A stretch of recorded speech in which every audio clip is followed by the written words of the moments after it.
Welcome to the JMark Business Innovation Technology Experience.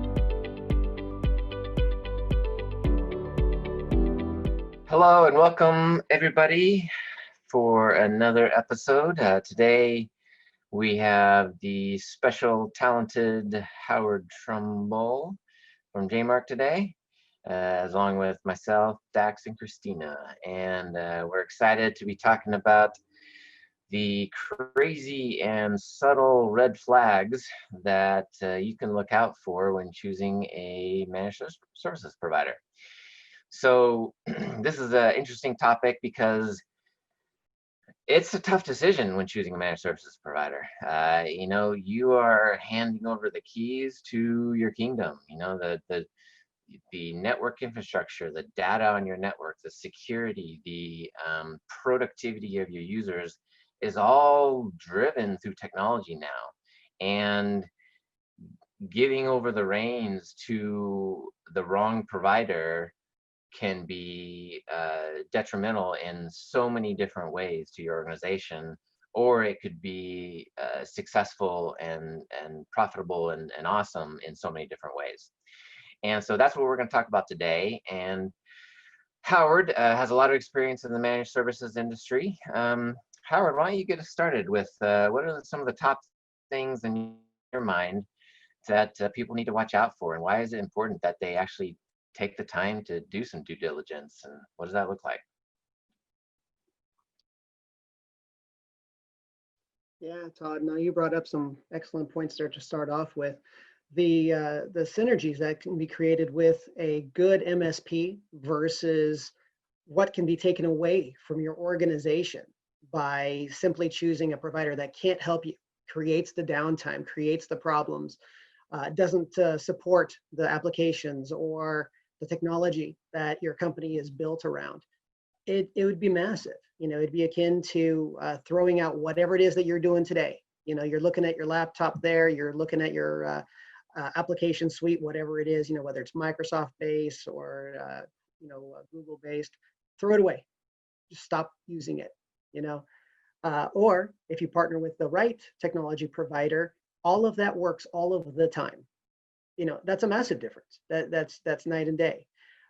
So partnering with the right MSP is akin to the having everything work all of the time. Now we know technology is not perfect. There's going to be bugs. There's going to be reasons for downtime, whether it's internet-based or application conflict-based, whatever it is. A good MSP is going to be ahead of the curve. That is the difference of reactive IT and proactive IT. When you're paying for an MSP, you're paying for that proactivity. That's where it's at. So, whenever you're looking at a MSP, a good set of questions would be, what do you do to be proactive? Are your engineers looking at the Microsoft documents that are coming out in the next week? Are they looking at the patches that are coming out next week? Do you guys have a delay on patching us versus what's out there in the real world? A lot of real things there, and that's just one layer. That's just around the operating system layer, let alone the network layer where you have your firewalls or your network equipment, the application layers where you're actually doing the work. We're all here, our computers serve a purpose, right? Like, we're not here to have computers. They need to do something. They need to do the work. That Excel doesn't exist for the sake of Excel. You need it because it's doing a lot of math for you. It's tracking your inventory, it's tracking your employees, whatever it is, it needs to be available and it needs to be right. I think you touched on something really important there that people need to really understand, and I think we need to give some sample questions and help people understand, because this idea of automation and this idea of patches is extremely critical. I mean, just yesterday, today, whenever you end up listening to this, but this is pretty much every month, there were 102 vulnerabilities released from or patched from Microsoft. It's a massive number, and that's happening on an ongoing basis. When you're looking at an MSP, you need to ask questions like, can you show me your current patch status across the client base? Can you show me how many automated scripts you ran last month or in the last year to fix something or to prevent something from happening? Can show me the number of alerts that you have collected and taken action on, whether automated or manual, from your clients. Because it's easy to say, do you do patch management? Everybody's gonna say, yeah. Well, no. Patch management and patch management, I mean, they're a beast and a half. I mean, there's Windows patch management, there's Adobe applications, there's Oracle, there's Java, there's all these different things that are massive security threats. And a lot of companies, MSPs, are failing miserably at it. We go into and do network assessments, and that is the biggest thing we often find is just massive vulnerabilities because simply they're not doing their patches right. And so understanding that, and we always talk about this when we're getting ready for these, about we're not trying to be rah JMark, because we want people to understand the base of what we're talking about. But for comparison, on the patch management, on the automation, JMark runs millions, literally millions of scripts across our client base, millions of monitoring sets that send us alerts across our clients. And these are happening all the time. And so, you know, obviously those numbers are going to change depending on the number of devices that an MSP handles. But the point is that you should be surprised when you hear the number. It shouldn't be like, oh, there's a few hundred or few. But anyways, I just wanted to make sure that we give some really specific questions to ask, because that is one of the biggest risks to organizations in terms of handing over the reins. I completely agree. The numbers, like you said, it's hard to understate them. You know, you look at the number of machines that a network might have. You know, a network might have, you know, 10, 100, whatever machines. All of those 24/7, 365 have different updates that are coming to them, whether it's operating system level, whether it's application level, whether it's security, whether it's feature. It is constantly being bombarded with change, right? Whatever that change is, those machines are being bombarded with it. Someone has to manage that. It can't just happen accidentally. Accidental updates lead to downtime. Whenever you get a Microsoft patch that comes into your OS in the middle of the day, you'll notice it. It's doing you a favor because it's securing your machine, but your Microsoft suite might stop working. Your Java application might stop working. Your browsing experience might stop working until you do a reboot or until you restart that application. And how do you know the difference? There's no magic wand that any of us can wave that is going to tell us that this is on purpose or that this isn't a problem, you know? So for a good MSP, staggering those or staging those actual updates is key. It's key to the success of those updates being taken into the machine safely and not creating downtime. Yeah, I think it's important. People don't stop and ask MSPs about their processes, about what they have set up in order to make these things happen. And like you're pointing out, Howard, these things don't just happen by magic. They happen through planning and through setting up these processes, and so that they can happen at the right time, and that they can happen continually, so that the client is protected. And we're not just talking, you know, I mean, we are talking right now specifically about patching and everything, but it's across the board. I mean, processes for all of the things that the MSP is going to do in every aspect, from security to onboarding to, you know, dealing with service calls, all of these things. I think that's another very important question to ask, is to delve into the processes and find out what kind of planning and systems that the MSP has put together to make sure that the service can happen in whatever aspect we're talking about. Absolutely. And that brings us to another point is, does that MSP have a preferred or supported technology stack? I don't care who you are. You can't update and manage every device. There's too many of them. There are organizations out there that make a version of a device that you like. There's a different one. There's a blue one. There's a white one. There's a green one. It doesn't matter. There is going to be a different version for a different reason, whether it's price point or features or whatever it is. And we can't know them all. It's impossible for a technician to know every single product all of the time in every revision. So another good question for your MSP is, do you have a preferred technology stack that you support? And does that facilitate the technology that my company is using? And it's often not even about a preferred technology stack. It's often just, do you even have one? You know, I mean, I have not seen, I've seen very, very few MSPs who actually have a product catalog, you know, have a stack of solutions and are actively working that catalog. And it's a maturity thing, you know, when you're asking questions about the maturity of the organization, or you want to ask questions about the maturity of the organization, that's kind of one of them. You know, what Dax touched upon on explain some of your processes, you know, how do you train your technicians on my network, you know, how do you do due diligence on my network and learn everything? How does that information get cross-trained across the organization? You know, what does your product catalog look like? You know, as my company grows, you know, are there things that are going to change, and how do you handle that? And it's really easy to see when someone is kind of BSing you, you know, but then again, I mean, well, never mind.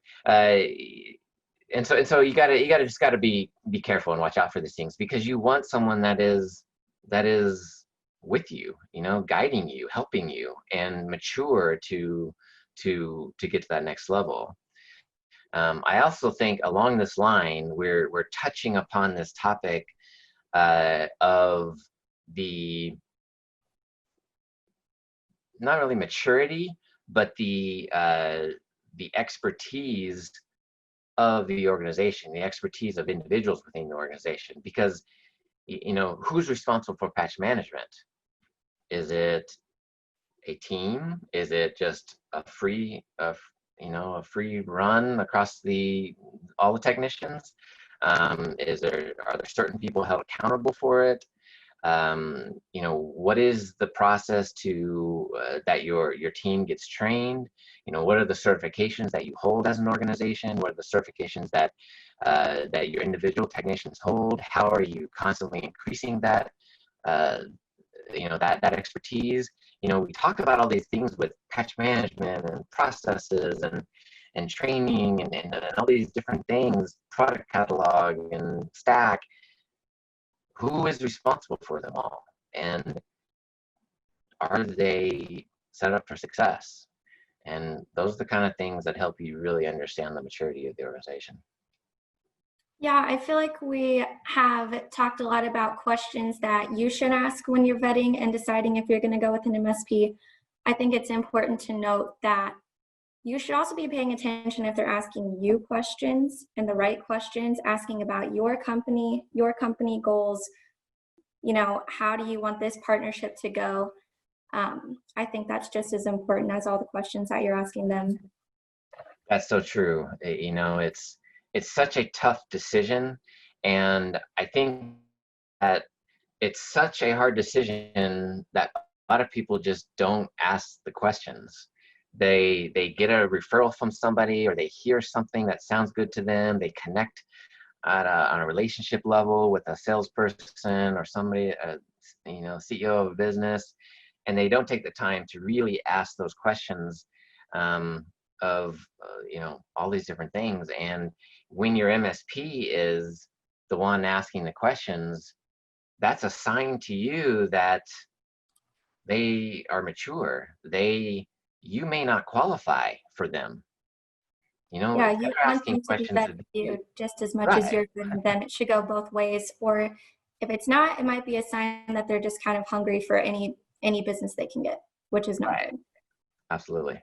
Absolutely. And that's one of the biggest red flags, if there are going to be red flags, is that MSP that says, we'll do it. A blanket statement, we'll do it. Well, you'll do what? We'll take care of it. Well, there are a lot of different things on my network and there are applications. Are you prepared to take care of my database? Are you prepared to take care of my line of business? Do you even have partnerships with my vendor? It's critical to get those partnerships in order to get that support.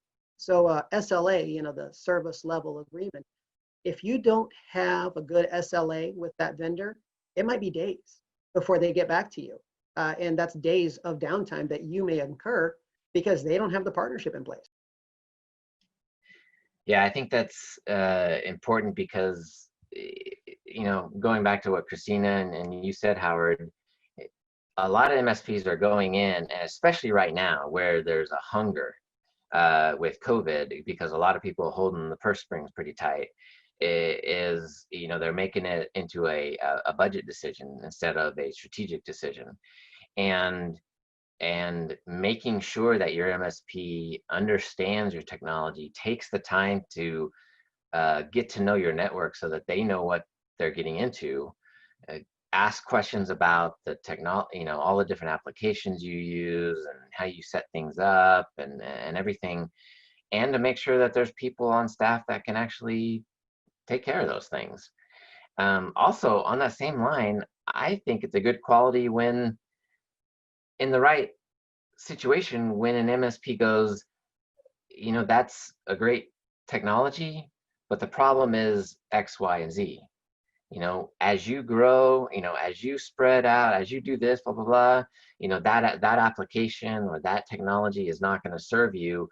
We ought to make a plan to move you to a different technology in the coming year or whatever it is. So there's a lot that can be said for that. Absolutely. How many small businesses, started with MS Access? It's a small little database. It's easy to develop on and make your little line of business, so then your little business can grow into a larger business. Well, except whenever it becomes a liability because you can't get the backups, you can't get the uptime, you can't get the feature set.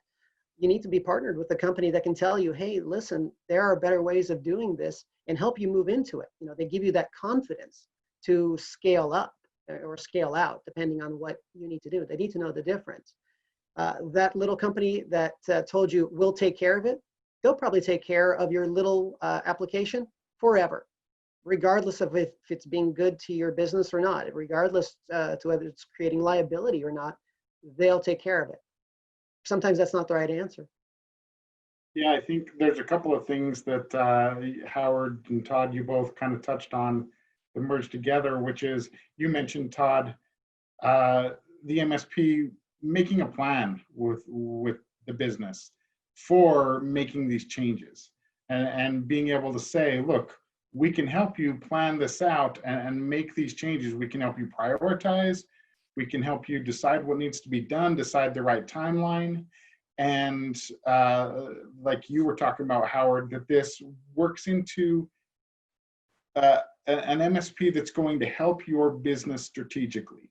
We talk a lot about the technology side and that type of thing, but are they also coming at it from a business angle, from helping you make the right strategic decisions with your technology and make the plans in order to continue to grow, to move past, these are the applications we're using now and into the next phase as you grow. And if they have people set up that can help you look at that side of things. Yeah, I would say too, to get a little bit away from all the techie stuff, a very important thing that you should look at is, do they have a bunch of testimonials from happy clients? And if they don't, I think that's a big red flag. I would also say, as one who has collected a lot of testimonials over the years and put them into marketing materials and stuff, look at the testimonials and look at what they say. They might have a lot of testimonials, but if those testimonials are all, oh, this company is great, and they're very generalized and vague, that to me is a sign that, I want to know specifics about anything. If I'm going out for Mexican food, I want to know the testimonials about the tacos, because that's what I'm going to order. I want to know that they are good at the things that they say they're good at, and not just good in a very general sense. Yeah, I think it's a crazy world out there in terms of testimonials, and the FDA has come down on various things regarding that. But it's, with one of the things that we do at JMark is, we have a CSAT that goes out, a customer satisfaction survey that goes out after every ticket. And through that ticket, we collect just thousands of testimonials, and they're very specific. So-and-so did a great job doing blah, blah, blah. So-and-so did this, and or they talk about different technology and things like that. The IT company that you're going with should have plenty to choose from. And hopefully, but not always, they should be in your industry, from companies that are in your industry. Yeah, I think something else to consider is if they have a large turnover rate within their own company, because you don't want to call in and get someone different every single time. It would be better if you talk to the same handful of people who are familiar with your network. And a large turnover rate is tough. It takes time for an engineer to get familiar with your particular network. They get familiar with your business. They get familiar with your long-term. The strategy on a business is real. Just because there are challenges in the summer does not mean that you'll have those same challenges in the winter. And if you need to retrain people constantly because of a high turnover rate, or because you're not putting the right level of technicians on the problems, oh, it's huge. It's going to create downtimes. It's going to create confusion. Todd touched on the CSAT, the customer satisfaction score. You're going to have a poor satisfaction. You're going to have a poor experience for that end user. They may not get the applications that they need. They may not get the email access that they need. The calendars may not work the way they want. We're talking about very specific tasks for their work, but that all adds up to a unproductive employee. And that costs the business money. It's a secret cost of the poor IT experience. You may look at the price of one MSP versus another, and you say, wow, that MSP costs more. Well, try to measure that in downtime. Try to measure that in unproductive employees. It gets huge. And I think that goes into, a question for people to ask is, where do you store the knowledge? Is the knowledge secured? Because at JMark, we have people moving around all the time, and it's not so much though that people call in and get different people, but it's just enough that we have to have good processes to make sure that if so-and-so takes a very specific issue for a client, that fix is documented so that next time somebody else has that same issue at the same client or a different client, they can quickly go and see how the issue was resolved. And so it's not always just about making sure you have the same people over and over again, but that you have a system and processes in place to make sure that the network is documented. It's not every time they call in they get 20 questions of who are you with, what software are you using, what version is your computer, what this, that. All of this needs to be documented so that the technician is knowledgeable and can quickly take care of the issue without having to worry about if there's turnover or a different person handling the issue. Yeah, I think that kind of leads into another huge aspect for me, which is training. Training, and you touched on, which I think is also a training aspect, Todd, keeping track of these processes and keeping track of the knowledge and being able to impart that knowledge to the right people within the organization. across the board. So like you said, that solutions can be implemented on another team for another business when it's already been figured out, but also training, because technology is constantly always changing. And so not just for, I mean, very much for the purpose of certifications, but also just knowledge. Does your MSP have a system set up to make sure that their engineers and technicians are constantly updating their knowledge base and constantly continually remaining subject matter experts in their fields and in their part of technology, so that the MSP itself isn't falling behind? And one of the things I would ask is, just yeah, I would just come out and say it just absolutely open. Say, hey, does your MSP, does your organization have a culture of lifetime learning? It's easy to rest on the laurels of old technology, but it changes every day. Technology is fast-paced. I can't imagine anything faster than the speed of technology these days. Basically, you have technology that was good and it was great yesterday, and there's going to be a change to it tomorrow. And you need to be ready for that change. Are you going to cross-train? Are you going to read white papers? Do you have an in-house trainer that's going to take that, boil it down, and then disseminate it? Work with your vendors to get the important changes that your engineers need to know. If you don't have a plan for that, or if they look at you blankly like, well, they've got, they can Google it or something, red flag, run away. Great stuff. I also want to mention all this stuff we're talking about.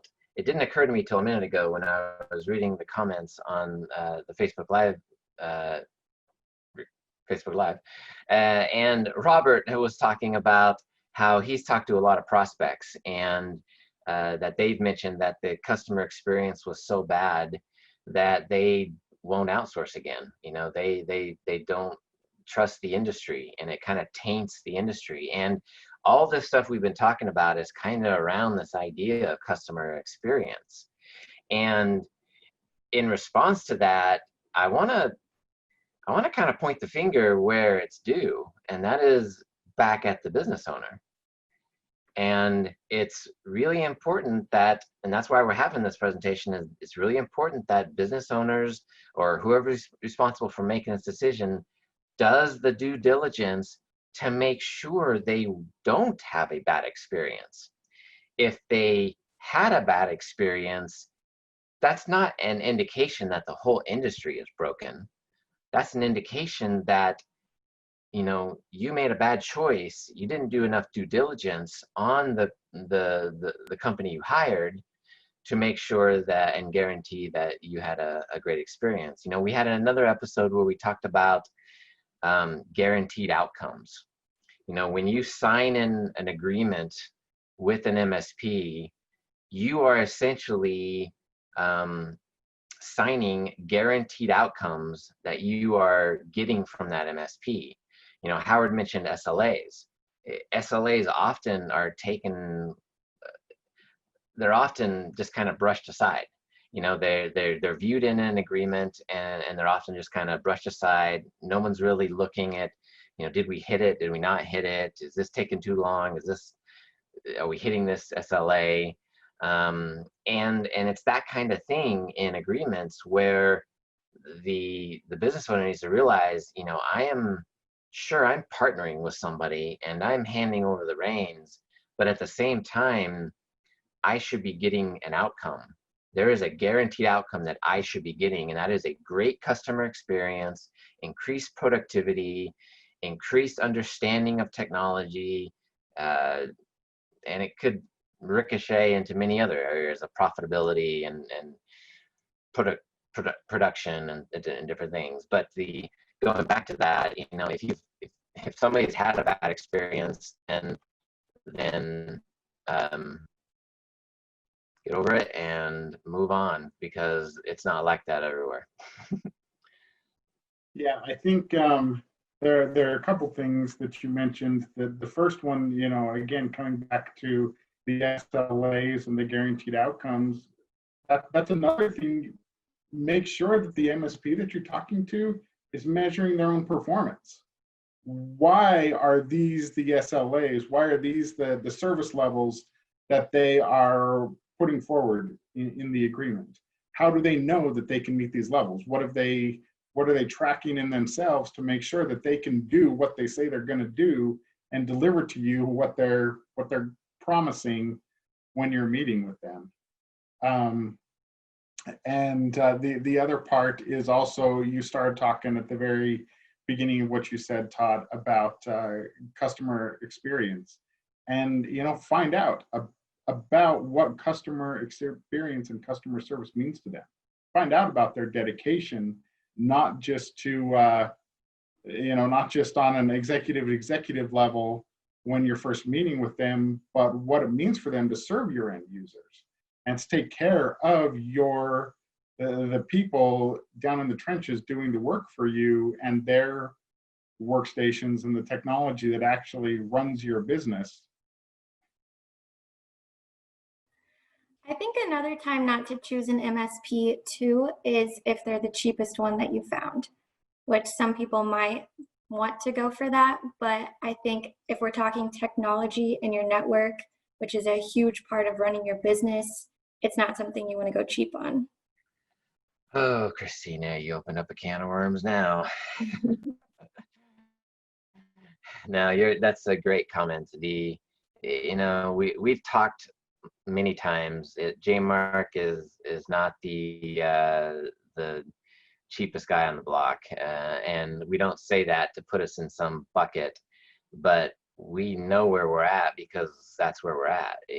We know what it takes to be profitable. We know what it takes to make our clients be successful, and it's a shame that people often don't recognize the value out of increased cost. And I'm not saying increased cost for the sake of increased cost, but truly what you're getting. And when you look at an agreement, or you're looking at multiple agreements for MSPs, and you're comparing, monitoring, firewall management, and this and this and this and this and this, you have to really look at those things and understand, are they the same? They're using the same words, but they're not using the same, they're not, the meanings aren't the same.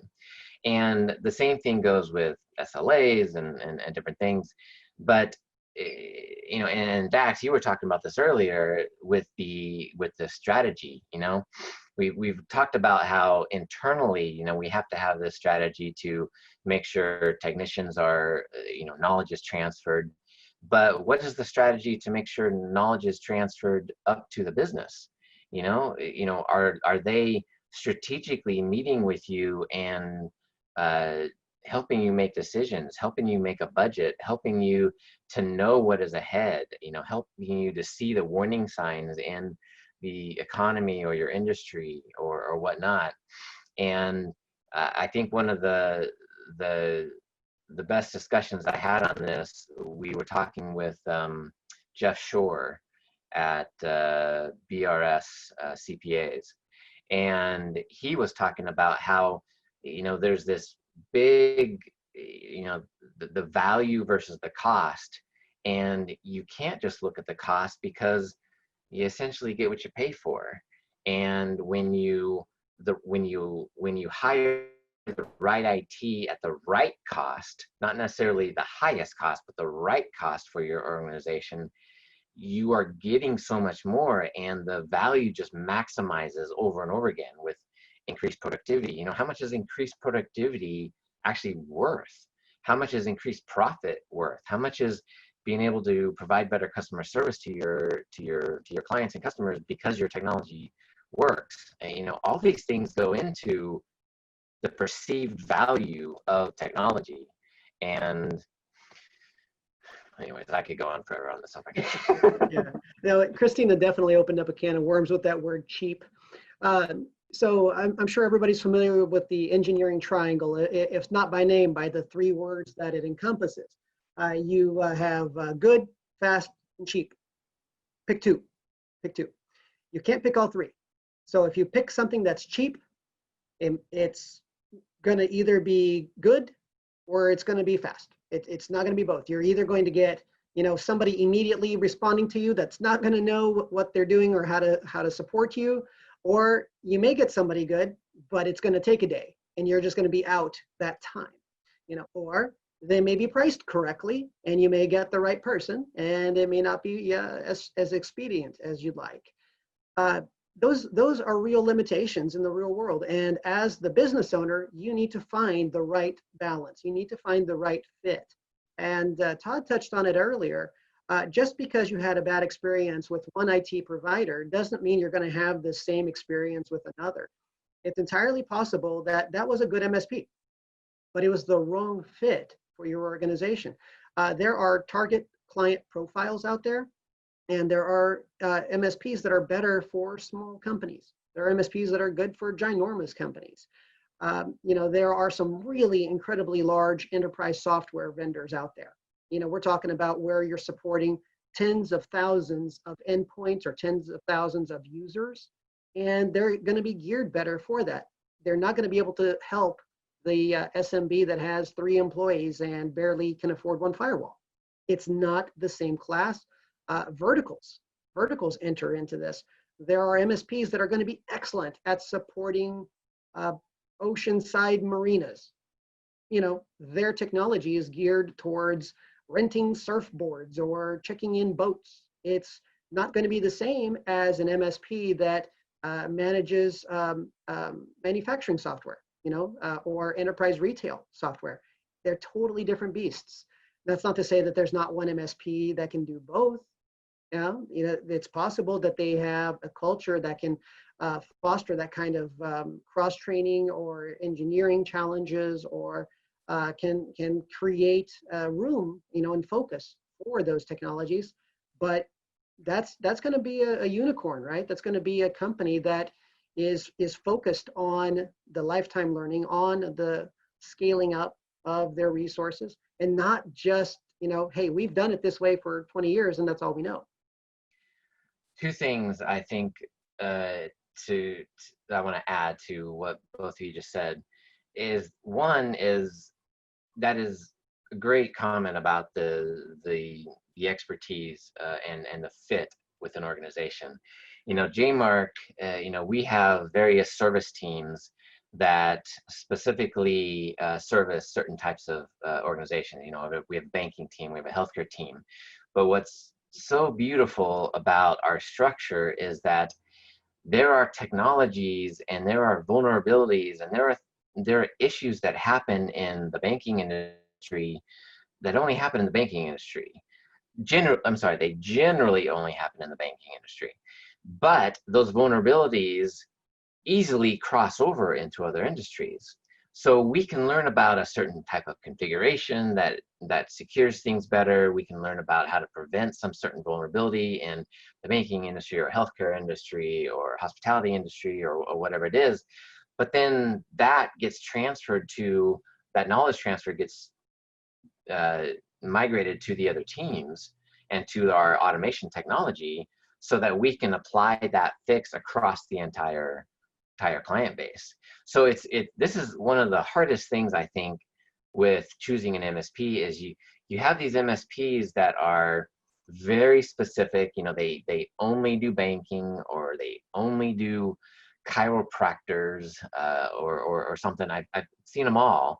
And the good thing about it is, yes, they're getting that very specific expertise, and they understand the knowledge, or they understand the technology and the software in your industry, but they're also have these blinders on. They're blinded by what is happening in that industry because they don't have the greater knowledge transfer from what's happening in other industries. And so I think that's really important to understand, and it may take a lot of questions to really understand, is the company that you're looking at going to be the right fit? Do they have the right balance of expertise in my industry and right balance of expertise in other industries? And before I go on with the second point, go ahead, Howard. Yeah, Todd, you brought up an excellent point there, those blinders. So why choose an MSP over in-house IT?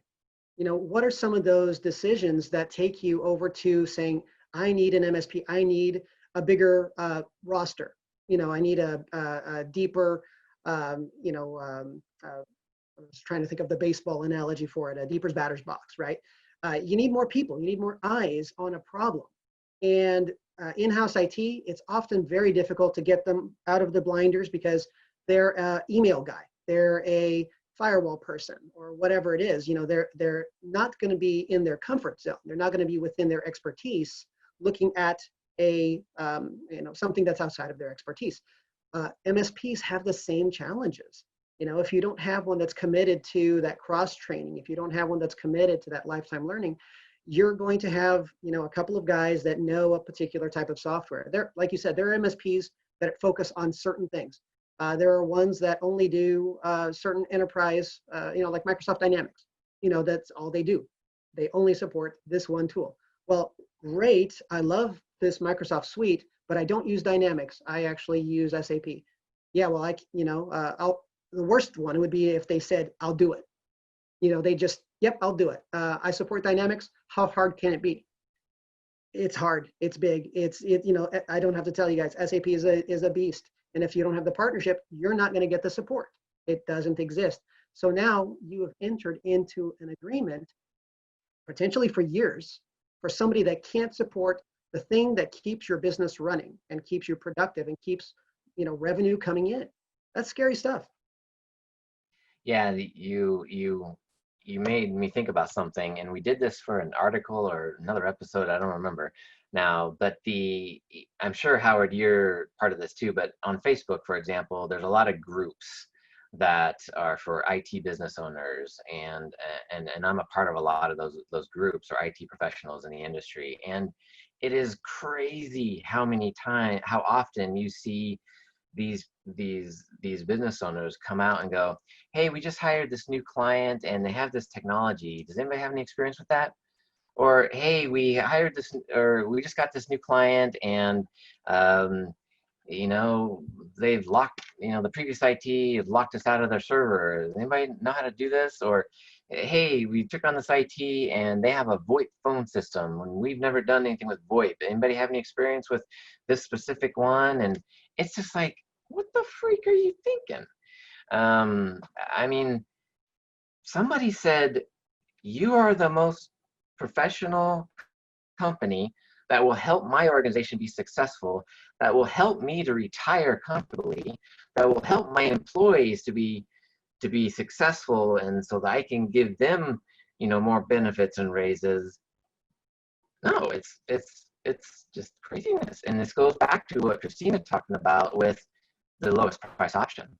You have so many people out there that are going at this lowest price option, and they're shooting themselves in the foot. And along with the lowest price option, the other thing I want to add is, and it's really the same thing, is this idea of a month-to-month contract. The month-to-month contract plays right in line in terms of the mentality of a low price contract, because people are looking at it from the standpoint of, what's the least amount of investment that I can put in to make sure that, and be able to pull out if this doesn't work out. And that's a strategy.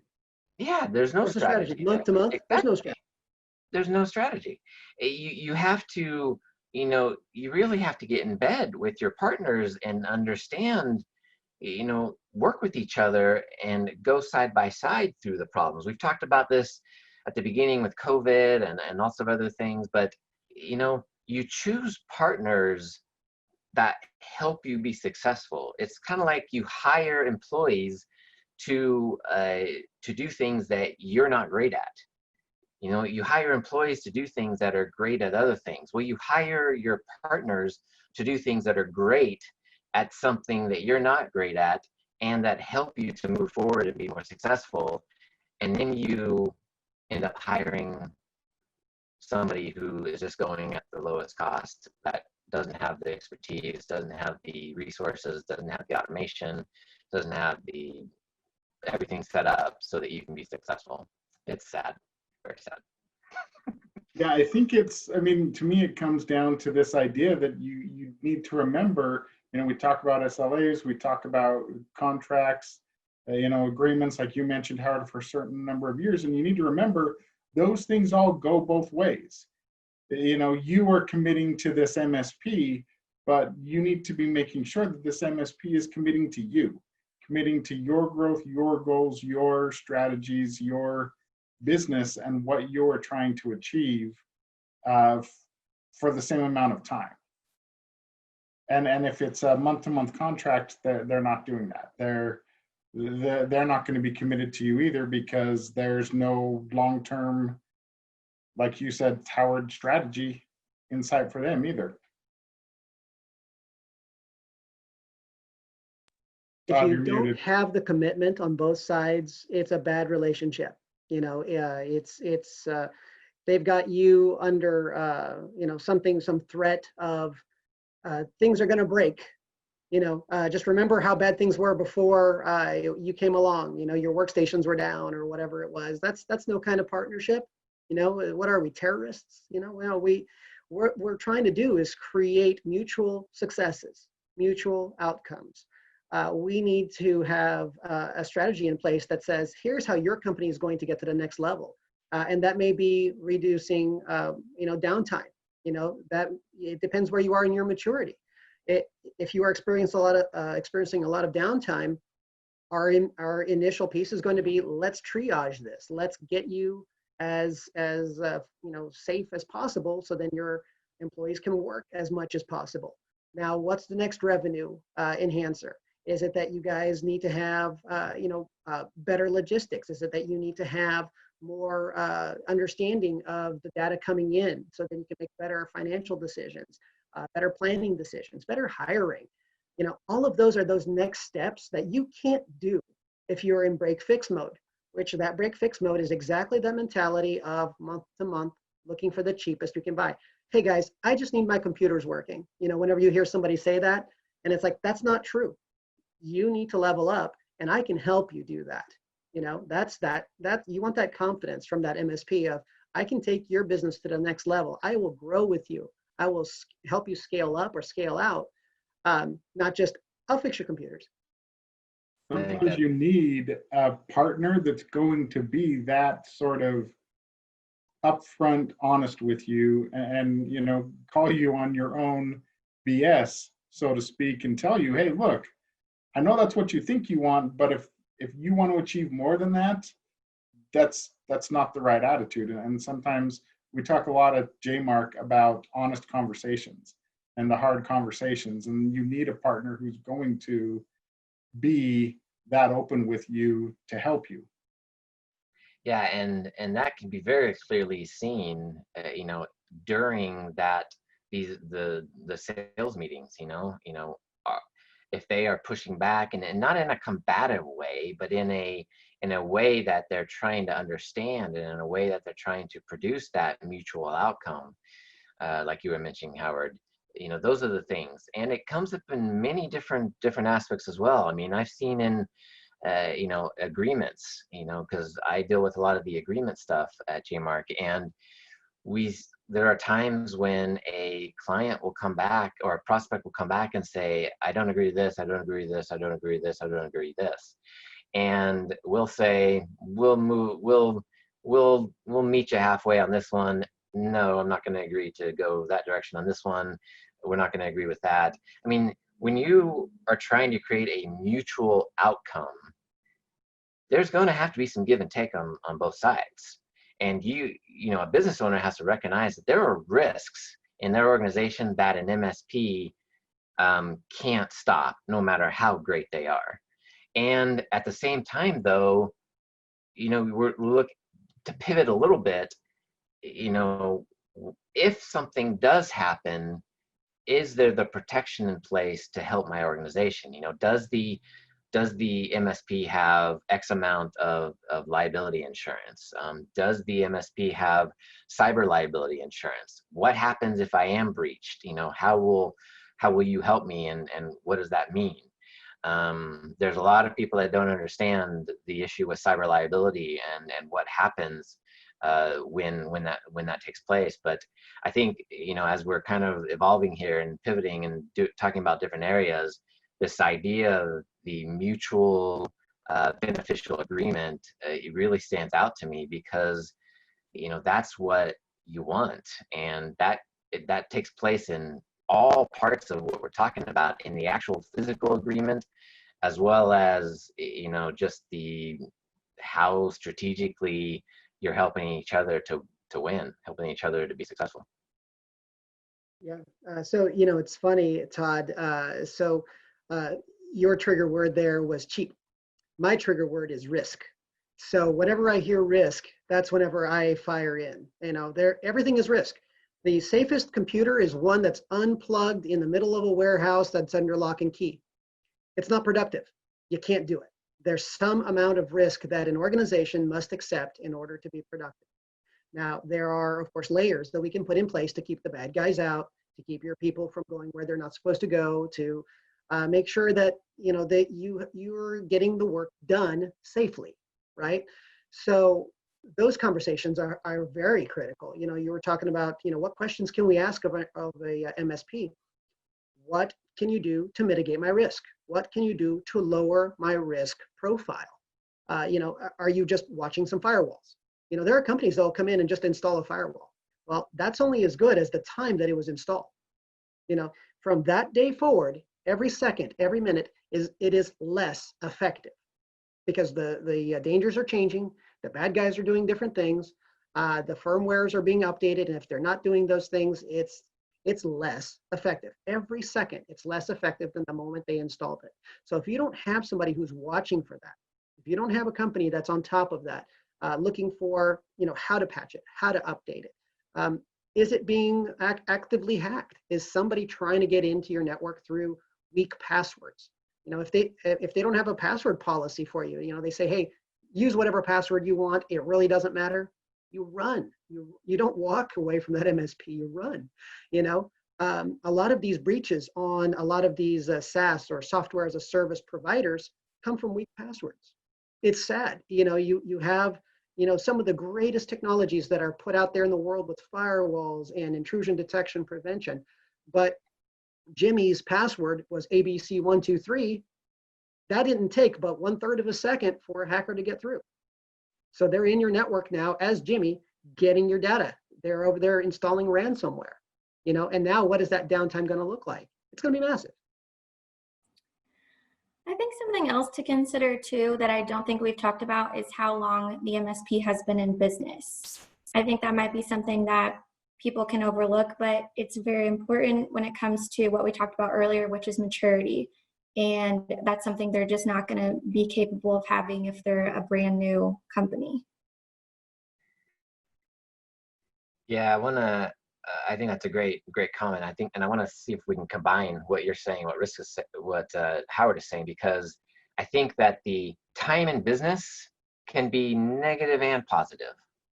The time in business, I mentioned these Facebook groups, and a lot of them are these small companies that have been in business for a long time, 10, 20, 30 years, and they haven't grown. They've maybe had a tiny little growth, but you want to be with an organization that has been in business a while, that has matured, that has stubbed their toes, that have gone through some trials, but that has consistently grown, and asking those kind of questions about their history and progress and some of the failures even, and can shed light on that. And then going back to what you were talking about with risk, Howard, that goes into play in the same light, because a mature organization, not necessarily one who's been in business for a while, but a mature organization will have their ducks in a row when it comes to security. The amount of security threats that have started since just the beginning of COVID is like 20 times bigger than last year. It is a massive number. So when you talk about, Howard, about the moment your firewall is installed, the depreciation is essentially going down because that thing's getting hit, and more vulnerabilities are coming out all the time. It happens. And it's not even the technology though. It's just that the techniques are changing. I mean, there are social engineering techniques. There are phishing attacks done in different ways. I mean, we recently had a email sent to many users in the organization, and I got it too, that looked exactly like the email we get from our spam protection system. And there were slight differences that you could see, but it was somebody trying to hack us. But even beyond that, I mean, I remember years ago going to an industry trade show, and I was trying to register for my for the classes and sessions I wanted to go to, but somebody else in the organization had registered it, and he was on PTO for like 2 weeks. I social engineered the lady at the trade show company to give me his password so that I could log in and edit my sessions. And while I was not doing anything nefarious, that's the kind of crap that can destroy your business.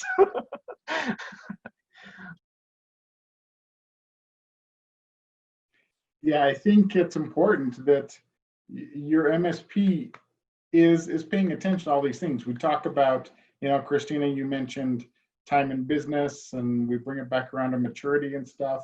And I think that's, to me, like a huge key.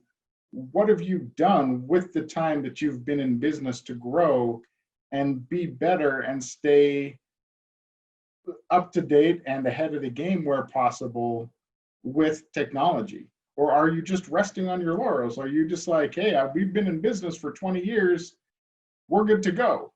I'm an expert because I've been doing this for 20 years, but that's not the case with technology. The case is, how are you using your experience to benefit the new knowledge that you are constantly gaining and combining those for the benefit of your clients?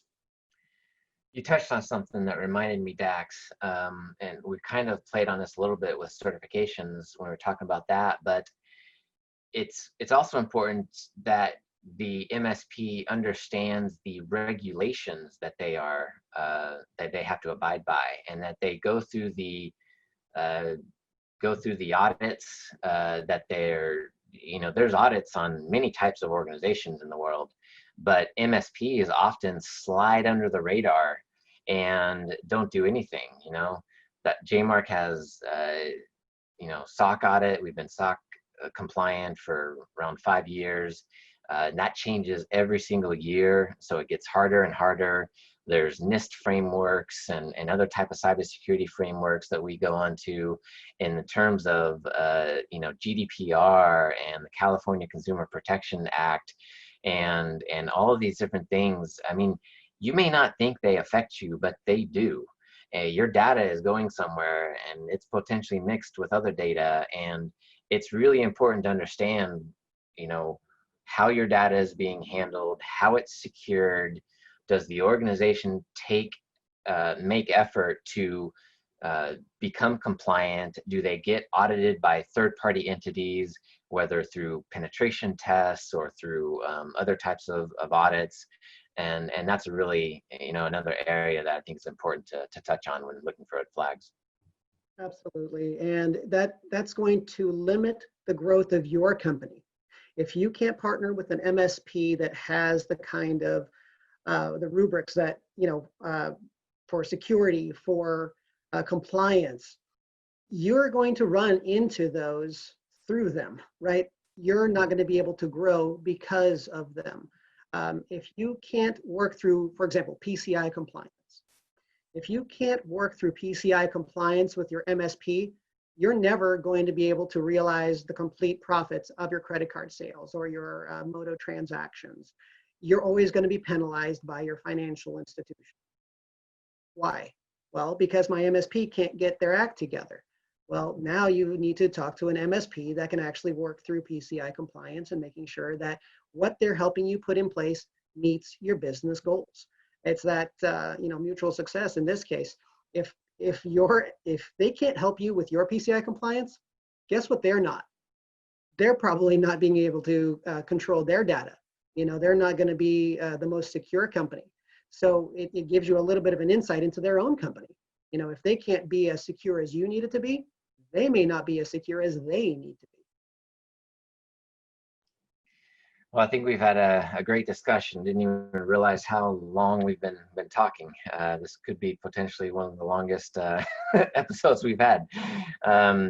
So to wrap this up, you know, I think we've talked about a lot of different red flags. And please shout out if I'm missing any red flags here. But we have the red flag of security. We have the red flag of maturity. We have the red flag of the agreements. We have the red flag of being cheap. Yeah, being cheap. Month-to-month agreements. We have the red flag of the certifications and the compliance of the organization. What else is there? Did I miss anything? The culture of lifetime learning. If they can't learn, if they can't change, they can't adapt, right, they're not going to keep up with you. Yeah, and we also talked about, you know, an MSP that pushes back and that, you know, grows strategically with you. Anyways, there are so many red flags to look out for when choosing an MSP, and we hate to see organizations like we mentioned that Robert was talking about on our Facebook page, where companies have hired a immature MSP and have been totally turned off to the model. I mean, the truth is that outsourcing your IT can be one of the most beneficial moves to an organization, but it has to be done right, and you have to look for these red flags, and you got to take the time to really understand, you know, is this organization the right organization that's going to help me to grow to the next level, and be successful. We have a blueprint, we're calling it, that's coming out within the next month or so, that we'll go back and attach to this post and be sending it out to our prospects as well, and clients, prospects, and that'll kind of be a guide to some of these red flags and a guide to questions to ask to help vet your MSP. But as always, please reach out to us if there's any questions that you have. If you want to learn more about JMark and our services, just head over to jmark.com and fill out a form or give us a call. Till next time, have a wonderful week. Thank you for attending this podcast. We hope it has been informative and helped convey that at JMark, we are people first and technology second. To learn more and discover additional content relevant to your business, please visit us online at jmark.com or at LinkedIn, Twitter, Facebook, and Instagram.